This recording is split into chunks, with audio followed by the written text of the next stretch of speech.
Come, let us spill this already spilled juice and talk about some entertainment news. Now, Hopolo reported TV scandal renewed. The popular ETV Soapie has been renewed for another season, which will premiere this month. This marks the 19th year of the show being aired on air.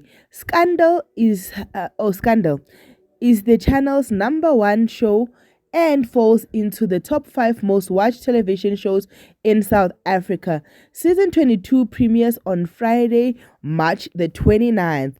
It means they are competing well for the 7:30 slot, right, with Skim Sam, because wow, it is coming, it is happening. So for Scandal lovers, the new episode is coming. But I'm asking myself, will it come with new actors? Will it come with new shocking twists? What's in store for us? What's in store for us? Do like, share, and subscribe.